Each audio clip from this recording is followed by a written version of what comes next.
Estamos de volta com o Jornal da Gazeta e está na hora da entrevista do dia com Denise Campos de Toledo. E nós vamos falar do combate ao coronavírus, da possível flexibilização de isolamento social. Eu converso agora com o Marco Vignoli, que é secretário de Desenvolvimento Regional aqui do estado de São Paulo e também presidente regional do PSDB aqui no estado de São Paulo. Secretário, boa noite. Muito boa noite, Denise. É um prazer estar aqui com você, falando com os telespectadores da Gazeta. Bom, secretário, nós temos a sinalização dada aí pelo governador João Dória da possibilidade de alguma flexibilização no estado de São Paulo. Só que, ao mesmo tempo, a gente tem números piores em relação à contaminação de coronavírus, aumento do número de mortes e uma redução do distanciamento social, né? Do isolamento, as pessoas estão indo mais às ruas, agora começa a obrigatoriedade do uso de máscara, já começou nos transportes. Como é que o senhor vê esse cenário, sendo que nós já temos 2 estados decretando lockdown, que é isolamento mesmo, né? Bom, muito bem. Primeiro é importante dizer, em 22 de março, o governador João Dória determinou aqui o isolamento social através da quarentena. Não teve lockdown em São Paulo, mas a restrição de atividades comerciais e serviços, né? Dentro disso, 26% da economia paulista em isolamento. Alimentação, saúde e abastecimento presencial, o restante drive-thru ou delivery, né? Naquele momento, nós éramos 88% dos óbitos do país e 68% dos casos do país. Hoje, passados 2 meses desse processo, né, nós temos 37% dos óbitos do país e 31% dos casos do país. Então, fica validado que o isolamento social gerou um impacto importante em São Paulo. Nós estimamos dentro disso quase 23 mil vidas salvas dentro desse processo. Então, isolamento social é uma medida efetiva e que pôde produzir bastante durante esse período. Na sequência desse processo, através de uma avaliação científica e da medicina, cada vez mais nós fomos incentivando e mobilizando o isolamento social em São Paulo.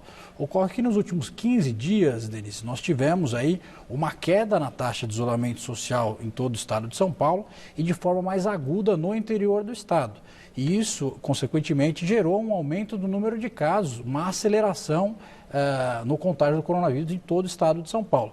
Quero lembrar aqui que nós tivemos pico no dia 25, 2.100 e poucos casos, no dia 28, 2.300 e poucos casos, e no dia 30, 2.540 casos, né? Hoje, novamente, 1.866 casos, fechou agora há pouco, e o número de mortes também é muito grande. Então, o que a gente verifica? É que com o afrouxamento do isolamento social, nós tivemos aqui um aumento do número de casos, o que preocupa todo o estado de São Paulo, com uma novidade. Se antes era somente na capital e na região metropolitana que tínhamos uma preocupação maior, agora o interior também é altamente impactado. Teve um crescimento 4 vezes superior ao da região metropolitana de São Paulo. Agora, o fato de o interior estar registrando uma movimentação maior não é porque em algumas cidades começaram com isolamento antes de ter casos e aí as pessoas começaram a questionar esse isolamento, né? Eu conheço algumas cidades do interior que adotaram esse procedimento sem ter qualquer contágio ainda.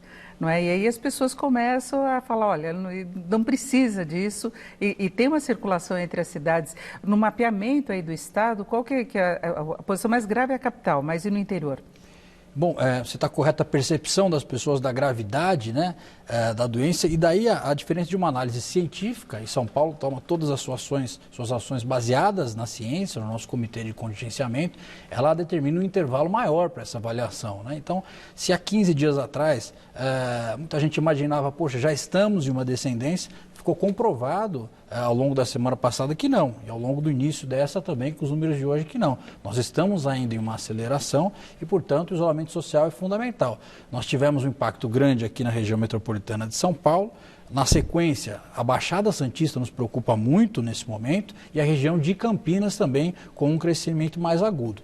Ao longo da sequência desse processo, né, nas regiões lindeiras, região de Sorocaba, região do Vale do Paraíba e subindo ali até a região de Bauru, nós temos também uma sequência mais preocupante. Podemos classificar em 4 faixas. Na sequência, Ribeirão Preto, Rio Preto, região de Piracicaba também, região central de Araraquara e daí o restante das regiões como a quarta impactada. Mas todas elas tiveram afrouxamento no isolamento e, consequentemente, um crescimento percentual muito forte. Agora, falando nessa flexibilização, levando-se em conta a situação da capital, não é cedo para falar nisso, porque o governador fala em nome do Estado, não é? Mas aí nós já tivemos o prefeito Bruno Covas, até restringindo mais circulação, ele está fechando o trânsito de algumas grandes vias aqui da cidade. Nós tivemos essa exigência agora em relação à máscara. É possível que São Paulo não tenha qualquer flexibilização? Bom, Denise, é uma boa colocação, né? São Paulo é do tamanho de um país e de muitos países do mundo, e nós adotamos, desde da última prorrogação de prazo, uma análise heterogênea, ou seja, analisando cada uma das regiões com o risco adequado para elas, são 3, amarelo, vermelho e verde faixas que nós produzimos com o Plano São Paulo, e a partir disso produzir aí a retomada gradual das atividades econômicas em isolamento. Ocorre que os números, através da baixa do isolamento e do crescimento dos casos, tiveram uma aceleração grande nesse período. Então todos esses dados são analisados pelo nosso comitê de contingenciamento, mas eu já adianto a preocupação grande, se antes era mais contundente na região metropolitana de São Paulo, já muito crescente no interior. E a Baixada também, né? De Santos, aquela região tá muito complicado também. Né? Muito complicado, nós aumentamos o número de leitos em todo o estado, né? Já foram mais de 1.500, vamos aumentar mais, mas mesmo assim, né? As taxas hoje de ocupação de leitos já chegam aí a 67% no interior do estado e 87% na capital. Só não subiu mais porque todo dia nós estamos adicionando novos leitos, o prefeito Bruno Covas, o governador João Dória e toda a equipe fazendo atuação na assistência médica, né? Mas é aquele exemplo, não é porque tem remédio no posto de saúde que as pessoas vão ficar doentes. Nós estamos trabalhando a assistência de saúde, mas a única vacina hoje existente é a utilização de máscaras e também o isolamento social. É o que protege de fato. Agora, secretário, tem algum mapeamento em relação a atividades para se tentar detectar onde é possível haver uma flexibilização maior sem o risco de contaminação? Pensando inclusive em retomada de atividade, que é uma preocupação muito grande. A gente convive com a ameaça de uma recessão histórica do país e São Paulo vinha com números muito positivos, né? Sem dúvida, é uma preocupação que nós temos. O Plano São Paulo vem diretamente para isso, né? O governador João Dória trouxe vários economistas renomados, Pércio Arida, Ana Carla Abrão, Eduardo Haddad, enfim, junto com a nossa equipe, doutor Henrique Meirelles, todo o nosso time da Secretaria de Desenvolvimento Econômico, a Patrícia Ellen também, produzindo um plano para essa retomada.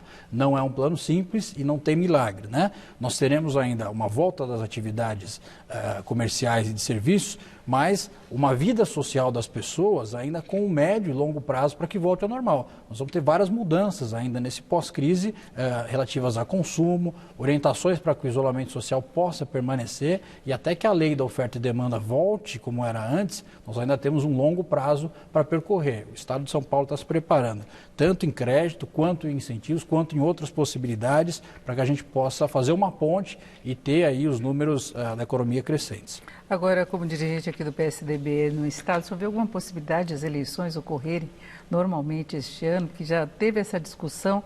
Temos tempo para isso? Olha, Denise, todos preocupados com o coronavírus, né? Nós debatemos isso internamente de forma constante, né? Entendemos que aquilo que a Justiça Federal e a Justiça Eleitoral e também o Congresso Nacional decidir está posto para nós. Mas nossa posição é de que a gente possa priorizar o combate ao coronavírus e se de fato tiver risco aí de não realizar as eleições, nós vamos compreender. Mas o tribunal tem feito todas as iniciativas para que a gente possa levar as possibilidades cada vez mais virtuais. O PSDB montou agora convenções digitais, tem feito todas as atividades não presenciais possíveis, se preparando para que, se houver eleições, possa participar normalmente. Até para definir candidaturas, né? Não tanto com relação à reeleição, como se pensa aqui em São Paulo, mas quem serão candidatos de outros partidos, quem serão os candidatos a vereadores também, é mais difícil. Né? Sem dúvida. Primeiro porque está todo mundo com foco no coronavírus, né? Claro, vai se expor. Nós mesmos, ninguém está fazendo articulação política nesse momento, todo mundo focado no coronavírus, mas é evidente que o impacto da pandemia também nas questões de cunho de justiça eleitoral e de processos eleitorais se dá de forma contundente. Porque as pessoas não vão ter tempo muito para fazer campanha, né? Então quem já está tudo bem. Agora, quem não é conhecido fica muito mais difícil, né? Sem dúvida. E também as pessoas, nesse momento que nós estamos passando, não vão nem querer muito ouvir falar nesse tema, né? Nós vamos ter ainda um período de combate ao coronavírus extenso e se nós tivermos eleições, acredito que esse vai ser um debate que vai permear de forma muito contundente aí o debate público e as próprias eleições. Perfeito. Eu conversei aqui com o Marco Violi, que é secretário de Desenvolvimento Regional no estado de São Paulo. Secretário, muito obrigado, uma boa noite. Eu que agradeço, Denise. Um grande abraço. Laerte.